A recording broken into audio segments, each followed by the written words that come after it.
కర్నూలు జిల్లాలో 2 నెలల చిన్న పాపని అక్కడ ఉన్నటువంటి ఒక గుండా ఆ పాపకు 100 రూపాయల టికెట్ తీసుకోలేదని ఆ చిన్న అమ్మాయిని కాలుతో తల్లిని జాకెట్ చింపి చిత్రహింసలు చేసి తెలంగాణ ప్రభుత్వంలో దాడులు జరుగుతుంటే ప్రభుత్వం నిద్రపోతుందా? ఎందుకో ఈ ప్రభుత్వాలు ఉండి భారత రాజ్యాంగమే చెప్తుంది ఆర్టికల్ 14 చట్టం ముందు అందరు సమానులని. ఇలా అక్కడ అంత ఇష్యూ జరుగుతుంటే, ఒక బీసీ బిడ్డకు అన్యాయం జరుగుతుంటే ఒక తీర్మానంలో పోయి అక్కడ మందలించినాక అది వెలుగులోకి వచ్చింది. అయినా కూడా కొంతమంది నాయకులు పట్టించుకోవట్లేదు. కొంతమంది ట్విట్టర్ ఉన్నాడు, అక్కడనే ట్విట్టర్లోనే స్వాగతిస్తుంది. కానీ పాపకి న్యాయం జరగాలని ఒక్క నాయకుడు కూడా ముందు రావట్లేదు. నేను అనేది ఏంటంటే, అదే ప్లేస్లో ముఖ్యమంత్రి బిడ్డను మనవరాలై ఉంటే ఈ పాటికి చట్టాలు మూసుకొని ఉండకపో. అక్కడ కేవలం పేద పాప అమ్మాయి చనిపోయింది కాబట్టి ఎవరు పట్టించుకోవట్లేదు. మా విజ్ఞప్తి ఏంటంటే, ఇలా రాష్ట్ర ప్రభుత్వం అక్కడ 8 మంది ఉమ్మడిగా ఆ కుటుంబాన్ని చిత్రహింసలు పెట్టి ఆ పాపను చంపారు. వెంటనే ఆ 8 మందిని అరెస్ట్ చేయాలి, అవసరమైతే ఉరి శిక్ష చేయాలి. ఎందుకంటే ఈ శిక్షలు వేయకపోతే ఇంకోటి చేస్తాడు. ఇలా రాష్ట్రం అంతా ఖరాబ్ అయిపోతుంది. ఎందుకు భారత రాజ్యాంగం ఉండి ఈ బీసీలకు, ఎస్టీలకు, మైనార్టీలకు అన్యాయం జరుగుతుంటే ప్రభుత్వం నోరు మూసుకొని పోతుందా? మీరు వెంటనే మార్పు తెచ్చుకొని ఆ అమ్మాయికి న్యాయం చేయాలి, ఆ కుటుంబానికి కూడా న్యాయం చేయాలని మేము డిమాండ్ చేస్తున్నాం. ఇంకోటి ఏంటంటే, ఇలా ఆర్టికల్ 17 కూడా చెప్తుంది.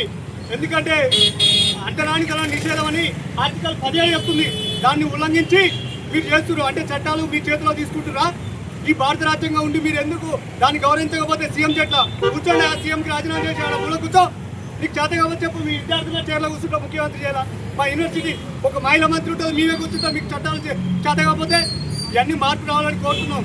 అదేవిధంగా రాష్ట్రంలో ఉన్న ప్రతి ఒక్క నాయకుడు కానీ, సీన్ మైండర్స్ లుచ్చ నా కొడుకు కానీ ఆ అమ్మాయి కాడికి వచ్చి ఆ కుటుంబాన్ని పరవశించాలి. మా ఆవేదన ఏంది, ఒక అమ్మాయికి న్యాయం చేయాలని. చిన్న పాప, 2 నెలల పాప, ఏం పాపం చేసింది ఆ అమ్మాయి? మా కళ్ళలో నీళ్లు తిరుగుతున్నాయి. అలాంటి పాప, అలాంటి దాడులు జరుగుతుంటే అరెస్టు లేదు, దిక్కు లేదు, దివాణా లేదు. ఎందుకు మరి ప్రభుత్వాలు ఉండి ఇలా చట్టాన్ని మీ చేతిలో తీసుకుంటే మీ అందరూ ఉండే ఎందుకు?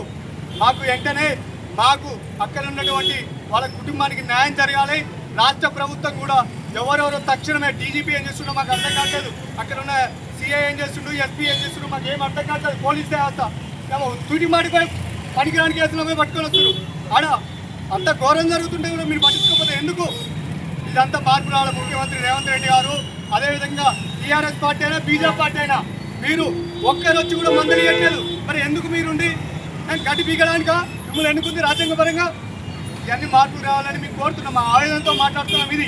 ఇదంతా మార్పు వస్తేనే రోడ్డు పోయి సినిమా ఇండస్ట్రీ వాళ్ళు పోయి మందలిస్తాడు. అల్లార్జునికి తక్కువ, నాగార్జునకి తక్కువ. వాళ్ళ ఇంట్లో పోయి బ్రష్లు కూడా చదువుతారు, వీళ్ళు గాడులు పనులు చదువుతారు, గాడులు స్థానాలు చెప్పారా మీరు? ఇవన్నీ మానుకొని మా విద్యార్థులకి ఒక చిన్న పాప, 2 నెలల పాప చనిపోతే మీకు సోయి రాకపోతే ఎందుకు మీరుండి?